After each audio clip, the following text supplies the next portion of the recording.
What's going on, everybody? Hey, everybody, it's me, Essen. And Leonard. And we're here back with another episode of Love and Honor. So, hey, boo. Hey. How you doing? Living the dream, Jelly Bean. How about you? I'm good. So, if you can't tell by our voices, more so you. Yeah. I hear it in me, but not as much as I hear it in you. I'm very white out here, What? Very white? Nah. No, not quite. So, we're getting over being under the weather. I'm over it. The weather.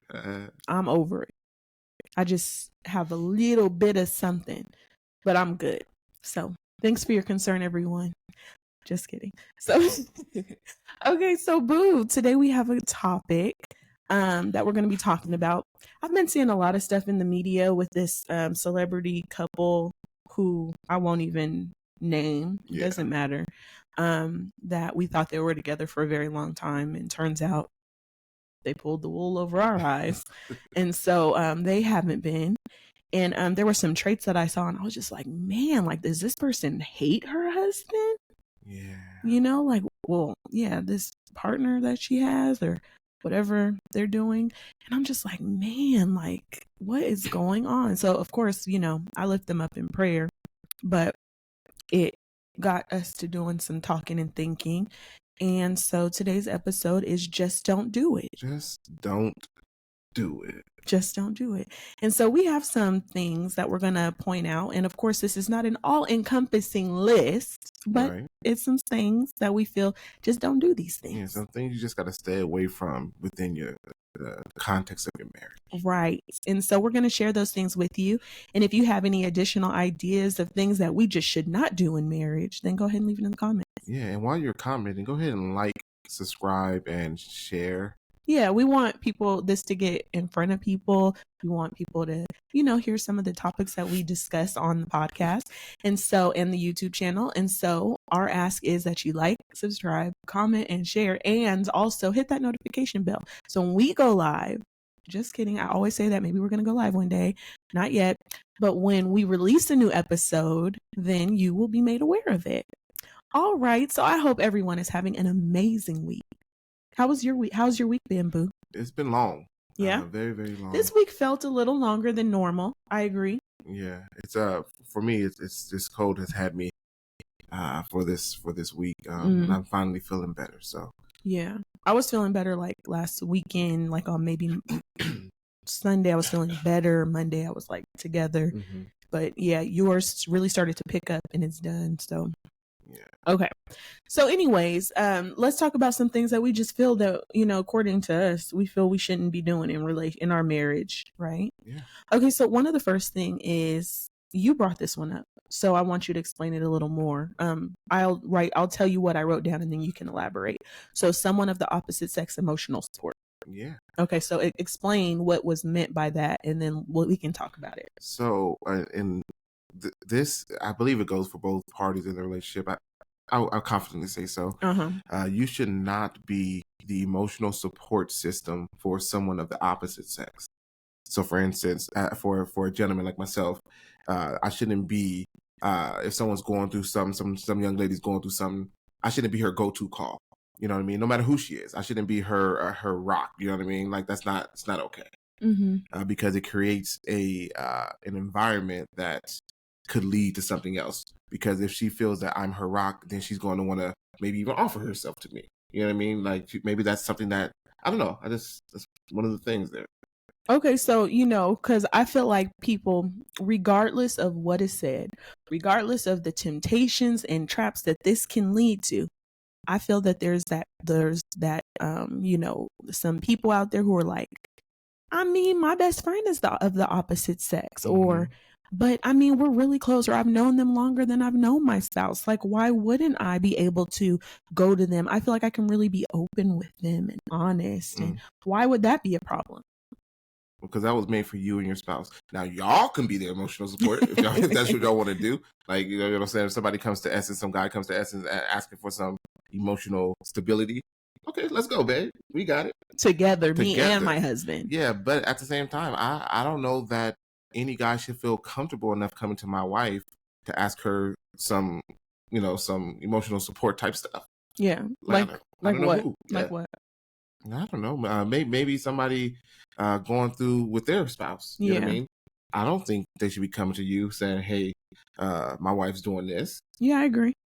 And I agree with that, especially with, you know, on the opposite end of that, because like you are opening yourselves up, because when you're sharing things that go on in that way, in my opinion, it's you letting your wall down and being vulnerable. Mm-hmm. And so with vulnerability, I feel that intimacy is built, Mm-hmm. and then it just can cause issues in your relationship. You can start to, you or the other person can start to look at the other individual, the person who's not your spouse, that you're going to, like, oh, they understand me. It just opens up the door for the enemy to step in Mm-hmm. and start to plant seeds, start to have his way, you know, try to have his way. Yeah. And I feel like it can turn out messy. I'm not saying it'll always do that, but you know, when you're in a marriage or in any relationship, I think it's very important to be intentional Mm-hmm. on what boundaries you're setting in place and, you know, what you're going to allow. Yeah. Like when we did premarital counseling, there were things that we talked about, like, oh no, this we on the same page with, this makes sense, this doesn't, you know, like for us. Mm-hmm. And so of course, if you feel that you can do that, I strongly advise against it. However, you're in your relationship. But down the line, if somebody starts to catch feelings, Mm-hmm. it becomes messy. Somebody catch feelings, it means somebody catch hands. You hear what I'm saying? Okay, so next. No, hold on real quick. Oh, I was gonna say, because you know, when you put your guard down, that's a good opportunity for the enemy to attack. And I was going to make an analogy. It's like if you're boxing, right? No matter how big you are compared to your opponent, you still gonna have your guard up because it takes one jab. Mhm. You know, if they hit you in the right spot at the right time, you're going down. And I think it's important in the context of your marriage to always have your guard up. Yeah, and the scripture tells us that the enemy comes to steal, kill, and destroy. Like he's always on the prowl, you know, like a roaring lion seeking who he can devour. And so if we're letting our guard down, we're opening ourselves up for attacks from the enemy, and we're opening the door for that kind of chaos and nonsense to enter our lives and cause mayhem and problems. Why risk it? Don't risk it. It's not worth it. I mean, we could pray for you together. You can talk to my husband about it, or you can talk to both of us about it, but it doesn't need to have these side conversations where you're seeking my personal interpretation, and we have this alone time where we're digging deeper on your personal life and how your spouse, because I mean, honestly, I don't want my husband hanging with anybody who, and you know, is going to be, first of all, there's certain people you don't need to hang out with anyway, right? Like if, yeah, like we're, you know, people have their perceptions on hanging with the opposite sex, but when it comes to us, we've already set our boundaries and put things in place of what we're not doing. We've already discussed those things. And so to have another woman come in and be like, oh yeah, your wife, or she shouldn't, or she should, like what? We gonna have some problems. So it's just best not to. Okay. So do you have anything else to add with that one? No, just catch feelings, catch hands. You know what I'm saying? Okay. So, all right. So then, okay. So the next one is, don't drag your spouse in public, on social media, in front of your kids, or even to them. Communicate openly and respectfully. Y'all are on the same team. Yeah.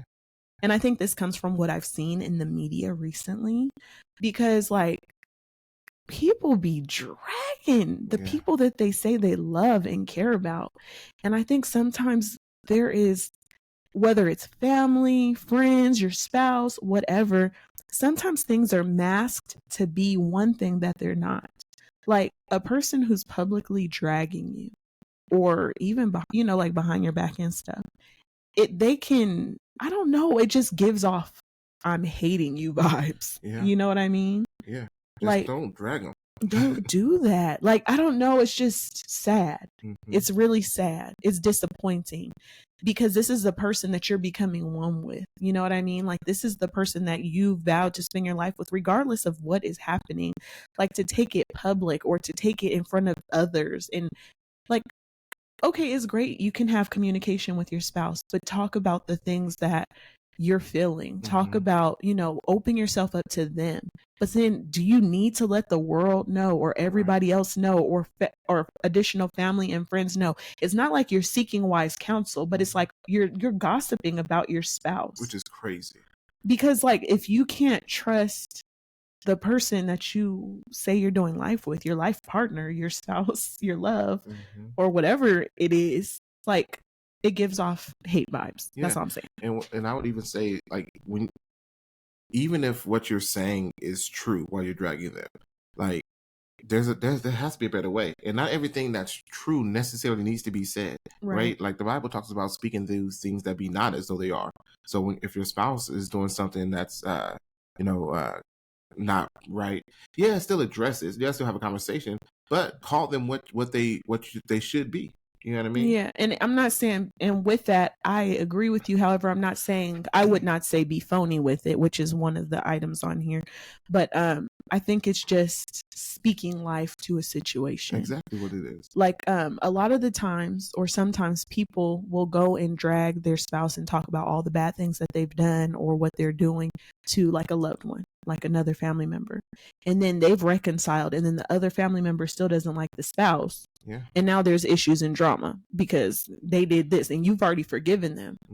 But now the other person doesn't care because they're team you, and they're like, I don't mess with them like that. Yeah.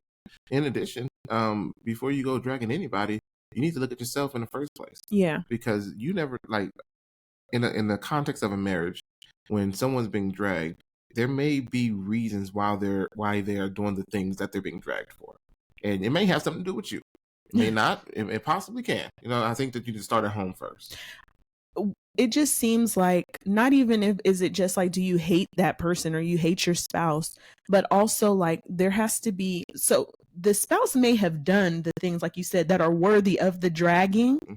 However, we are not there to be to expose and to point fault or act like my feelings are more important and valid than yours, because when you're dragging someone, it's like you're tearing them down. Or you're a victim. You're either a victim or both. You can be a victim, and I'm not belittling the fact that you dragging them may be well warranted. However, we are to be more and more like Christ daily. Like, that's our goal, right? Is to model the characters and behaviors of Christ. And so when we are being an accuser, we're being more like the enemy. The accuser of the brother. Yeah, and less like Christ. Christ covers offenses, like offers forgiveness. Christ is, you're distracting me. I'm sorry. Good to be. Christ is, so I don't know, you distracted me, boo. My bad. I want to double down on the Christ likeness that you were talking about, though. Because when you think about it, we are the bride of Christ, right? And we as sinners have done so many things that Christ could have dragged us for. Right. But instead of him dragging us, he said, drag me. And he went right to the cross for us. Right. That's how we need to be in our relationship. Yeah. We need to cover our spouse's wrongs. Not cover up. Cover. It's a difference. I can see like going some kind of way. They're like, I am cover that up. Okay, now we're catching cases and stuff. I'm just kidding. But no. And that's the thing. Like, I know there's so much Christianese, and that's like Christian lingo, like when you've been raised in the church, or the things that you hear growing up in the church. And one of the things that people say a lot, and what we should do, is die to self. And that means there's sometimes things that we may want to participate in, or we want to do, or, we want to clap back, or we want to, go off on somebody, or whatever the case is. And we have to let that thing that we may want to do die so that we can be more like Christ. Right? So that's dying to self. Is like, just because you feel it, just because you desire it, just because there's a temptation for it, or you really want it, doesn't mean it's best. And so instead of us taking an eye for an eye, we need to let God get the glory. We need to let God have his way and God handle situations. And I think that it takes growth and maturity in Christ. But we can't have this expectation on people who don't follow Christ for them to be like Christ, right? So because sometimes people are like, oh, Christians, they be judging and stuff. Well, according to the word, we're not supposed to be judging the people in this world. But if you are a follower of Christ and your fruit is not aligning to the fruit that you should be bearing, there's judgment there, and that's supposed to happen in the church. It's not supposed to happen to the people who are outside of the church, not living according to the word, because what are we judging? Right? Oh, that they live how the world lives, right?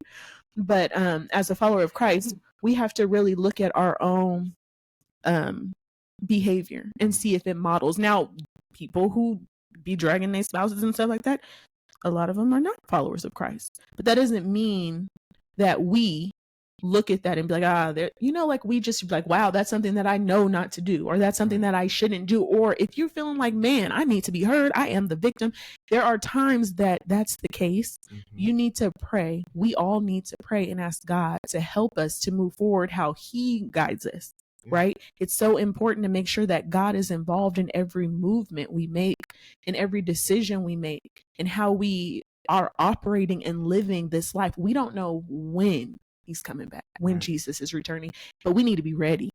We can't be over here living life however we want to live it, and then he come back and now we got to be like the virgins who didn't have the oil. If you don't know, then you probably need to look that up and look it up in the Bible, where there were 10 virgins, 5 were prepared for the return of the groomsmen, and the other 5 weren't, and then they had to go get oil. Last minute is too late, so we have to do it now. And it doesn't mean it's easy. That stuff's not easy. Dying to self is not easy. Not exposing something or someone when they've done you wrong, that's not easy. I mean, it takes work. We're all guilty. So don't be dragging your spouse all up over the social medias and everything, into your children. You don't need to bad talk your spouse to your kiddos. Because anytime I've witnessed that being done, it seemed to be more so the person who was bad mouthing was the one, regardless of them being wronged. They were the one who the person felt uncomfortable with, or caused the conflict in that, or you know what I mean, caused issues. It was the one who was doing the dragging, not necessarily the one being dragged. Yeah, could you imagine? I like thinking from the perspective of the child who is hearing their spouse or their parent dragging their other parent. Like, man, even if it's true, man, I better not mess up in front of her. She gonna talk about me like or talking about dada or him or him. You know what I'm saying? But yeah, that's so wild. Don't be doing that. Okay. All right. The next one is, and I feel like this kind of segues into it. Don't fake your status. You don't have to put on a show for people. Real people have real problems. We all need Jesus, right? And if we were perfect, I mean, we would just be able to go be in the presence of the Lord right now. But real people have real problems, so no one needs to act like they are something that they aren't. If God is going to heal, restore, revive, or use your marriage, a level of transparency will be required. He cannot fix, this is what I wrote, what you are presenting as well. So he cannot fix what you are presenting as well. So if you're saying it's whole, it's healthy, it's well, how is he going to fix it? Usually a wall is up when there's an attempt to cover up, right? And so if that wall is up, you can't be transparent and open and receive healing. How can you be vulnerable, open, and a relationship be restored if you don't admit that there are any issues or problems? People get so caught up in social media and the appearance of something, like even like that couple that we've been seeing a lot of, even though it's just one person we've been seeing a lot of, to find out like, oh, we haven't been together for this long, is like, why are you lying? Like, who cares? Not like who cares. Like, I pray God touches y'all and you accept Jesus Christ. Okay. That's what I pray. However, like for who are you doing that for? Like who's in, I don't know. Yeah. And I think part of, that is giving God full access.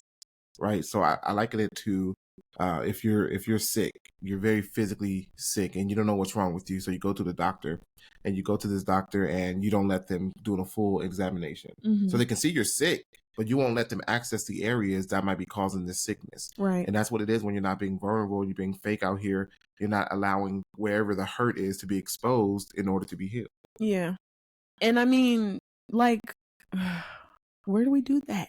You know what I mean? Like, I want to be better. I want to be made whole. I want my relationships to function how God intended them to function.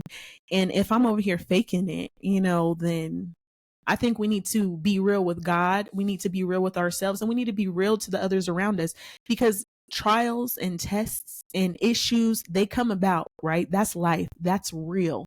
That's what we do. We've experienced hardships, regardless of what it is.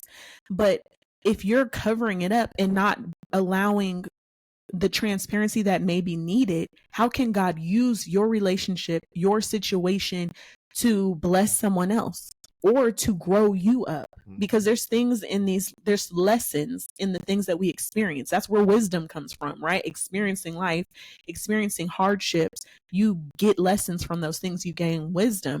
And so if you're covering up and acting like everything's okay, you're not dealing with those things, so therefore there's no growth. Therefore you're not going to be able to get to the next level in your relationship or in life, because you're not allowing God to really have his way in you. And you can never cover anything up from God. Right. You know what I mean? Right. Yeah. So yeah, it's very difficult, maybe even impossible, to heal the hidden. Yeah, that's real good. You can't heal the hidden. Yeah. Well, God can do anything, so I never want to put a barrier on him. But God is also a gentleman, and so if you're like, God, I don't need you, God, I don't need me, he's not gonna force his way. And the thing is, like, who are who are we for another person to care? Like, you're going to be over there divorced and unhappy. You could be happy. I mean, I don't know your life, but you could ruin your marriage because you're over here trying to put on airs and put up a facade, and that's not even real, but think about God. He doesn't do things in vain. He never allows things to just happen for no reason. He's a purposeful God. And so I really believe that if we allow God to have his way, even through trials, storms, and situations that occur, that he can not only repair them, grow us up, mature us in Christ, but he can also use those to be a blessing to other people who may need exactly what it is that you went through. Like, you did not go through it in vain. Maybe you went through it for not only the lessons you learned, but for somebody else. Okay. The next one, you contributed this one. It's don't make big decisions without including your spouse. So elaborate on that. Well, I think it's the whole concept of a team, right? If you make a big decision that not only affects you, but affects your wife, your children, your household, I think it's important to include your spouse in that decision. I don't know how, everyone's marriage is set up, how their marriage is set up. So, it's really not a blanket statement, I guess. But I feel as though, communication needs to be had in those areas. And so, just to add to that, and then I'm going to ask you a question. In a relationship, so, in the structure of a Christian household, like, the husband man is the head of the household, right? And sometimes your wife may not agree with the decisions that you make. That doesn't mean you shouldn't discuss them, especially if they're going to affect them as well. I saw this, there was a show that I was watching. It's like a reality show. And the husband was like, oh, I'm going to divinity school. But he didn't tell his wife, because his wife was raised a preacher's kid and she had her feelings about it. So he snuck behind her back and did it for a few weeks, and then told her after he's been in divinity school. And then not just that. And then he was like, okay, I'm going to buy a gym. And then he kind of just let her know. Which affects a gym. Yeah. Okay. So now he's in divinity school. He didn't tell her, and then he's buying a gym. And so now he's just dropping these things on her, like, oh, I'm doing this. How do you think that can affect their relationship? Well, she's going to feel like she's not part of it.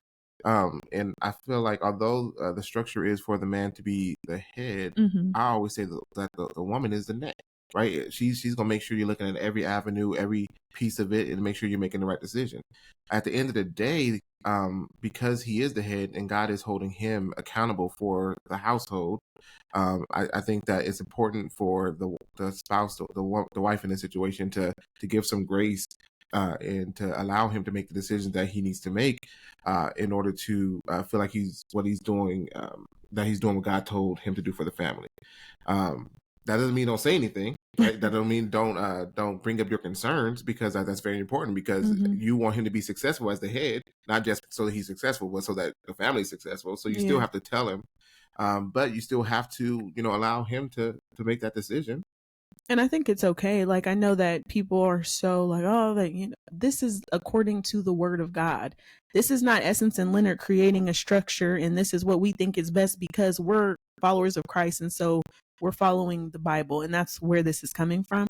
But another thing is people have, because this brings up submission, right?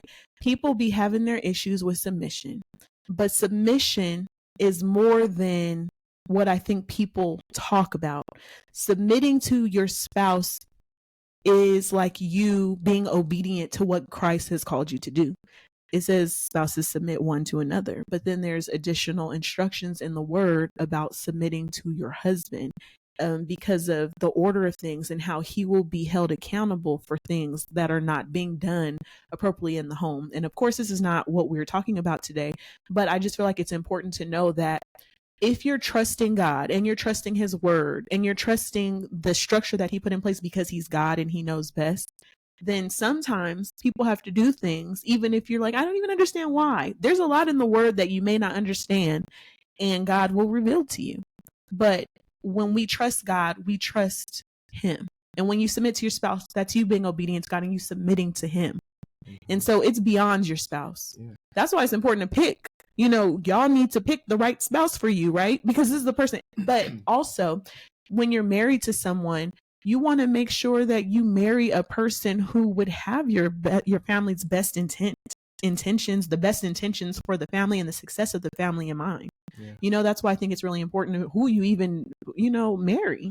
Yeah. But it's, yeah. Well, I was going to say this in regards to the submission is I believe that God honors the wife's submission even more so than the choice that the man had made, right? So, for instance, if I was making a decision that you didn't agree with, and it turned out not to be the right decision, it could have been something that maybe I should have listened to you, right? Mm-hmm. I believe because God honors your obedience to him and submitting to me in that area, mm-hmm. that God would even cause that bad decision to work well, yeah, right? Because your submission is unto God, yeah, through me. Yeah. You know what I mean? Yeah. It's just, that's like the avenue or the route, but it's to God. And so I feel like sometimes that's a miss because people just hear the word and they're just like, it's a tough word. It is. I mean, because we make it tough. Yeah. Like and we need to get into this in an episode down the line. Like we need to talk about submission. Maybe we'll have some more people on here, but to know that your prayers will be hindered if your home's not in order or your God won't even hear you. Like that's, I don't want that pressure. And then for man, it's your fault. But think about that pressure, right? And then for that husband to have a wife who won't submit, now it's pressure from every angle. Yeah, I think this is going to be a topic because what I feel is that a lot of the times women submitting to their husbands sometimes is in or out of alignment based off of how the husband is in the home, their leadership. Not saying any of this is okay or not. I'm not commenting on that, but I know that sometimes when a woman feels protected and taken care of, and like her husband has her best interest in the best interest of the family, and that they're handling business in their role as a husband, then a woman is more comfortable with submitting. Mm-hmm. Like a lot of people don't always not want to submit. It's more so to whom they're submitting and to what they're submitting to. But we'll talk about that. That's a good topic. Okay, so moving along, because submission is gonna be a good one, but moving along, so it's important to make decisions, especially big ones like big purchases, things that are going to affect your household as a unit. Sometimes, the decision's going to have to be made, but I believe that it's important to have conversations ahead of time so that we know, like, look, I will always do my very best to include you. But like, say the rubber hits the road, you're in a compromising situation at work, and say you've been talking about it and now it's like time. Like you could still leave and do whatever, but I feel like there was a time you had a job before and then something happened at work and you left.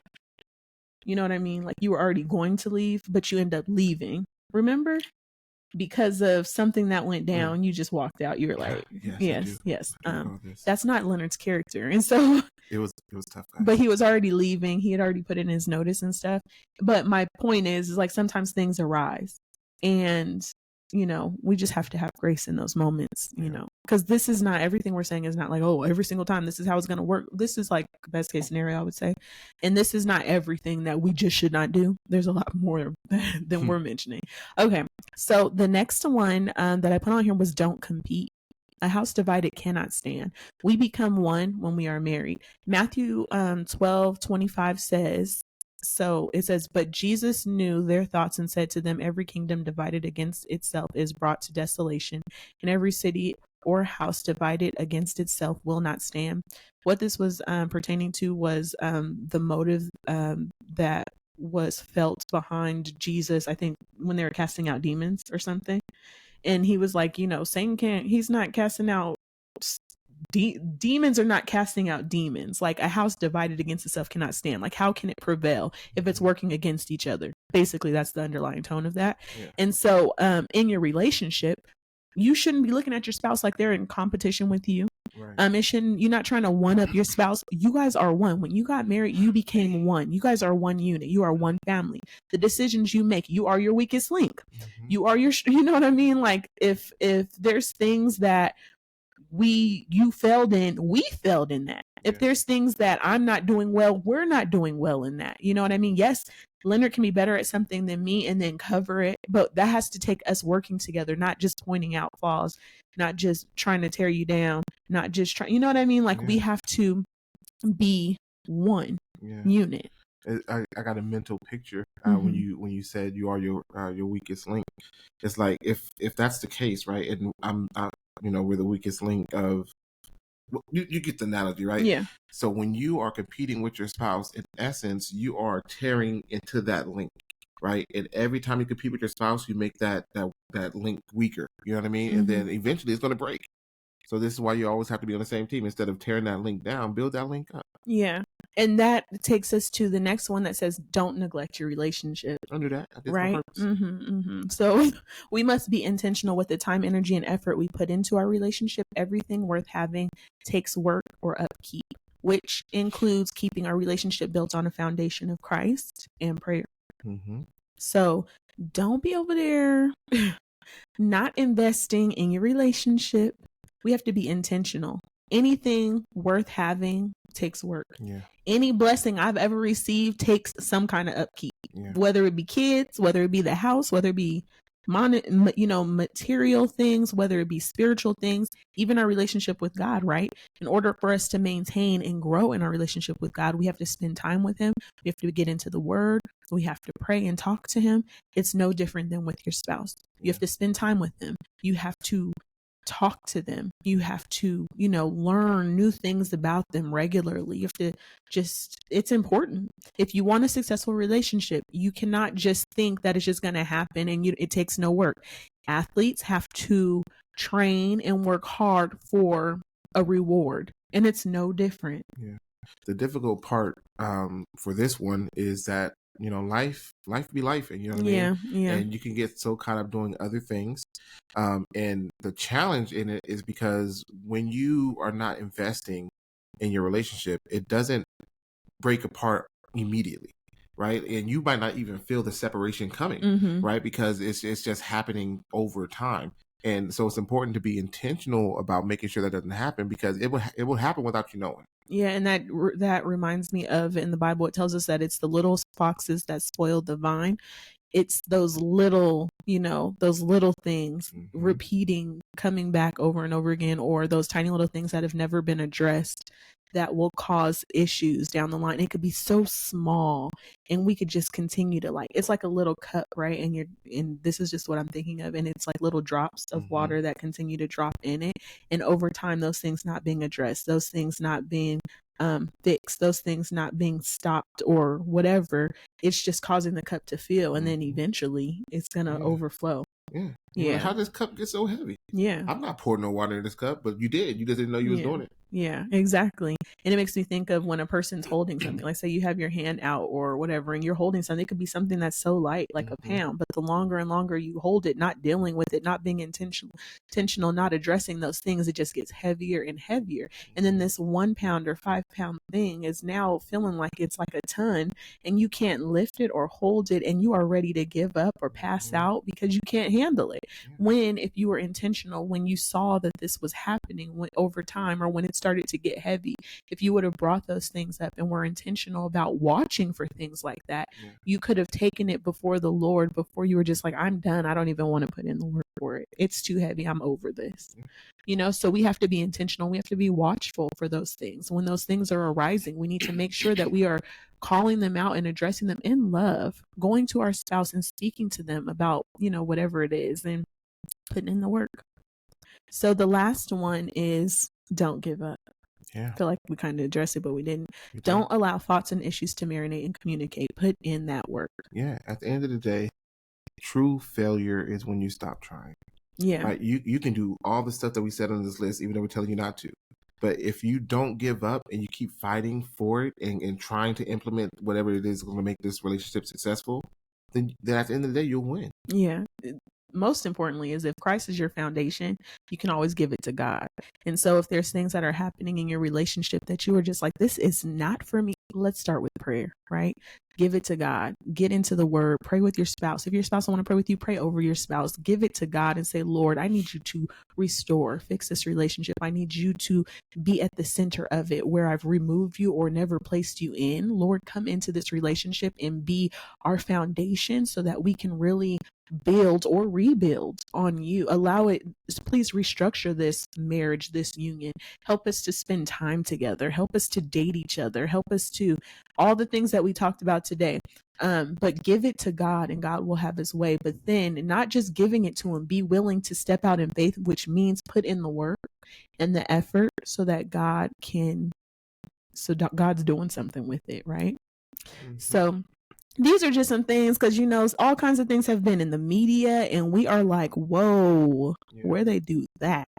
And it is not in our home. So we just wanted to, step in and shine a little light on some things that could be detrimental to your relationship. So just to recap, these relationships that y'all be having with the opposite sex, with that emotional support and having these emotional relationships with people, not good. Don't do that. Don't drag your spouse, regardless of where. Don't do it. Go to your spouse in love. The word tells us when a brother or, another follower of Christ offends us, we need to go to that person and we need to address it. There's other steps that it says to take, but first you go to that person and you let them know and do it from a place of love. Pray before you do those things, right? And then don't fake your status. Let's keep it real. Let's keep it 100. And most important, the one who's most important is God. And so we need to make sure that we are being real and raw with him and let him have his way. And everything, I believe, will fall into place if we are willing to surrender and put in the work. Making the big decisions, not competing with your spouse, don't neglect your relationship, and don't give up. Yeah. So anything to add, honey? Yeah, like if you didn't hear anything I said today, the one thing I want you to remember, if you catch feelings with my wife, you're catching hands. That's just the most important thing. What? That's been another episode of Love and Honor. You guys stay blessed and have a wonderful week. Thanks so much for tuning in. Until next time.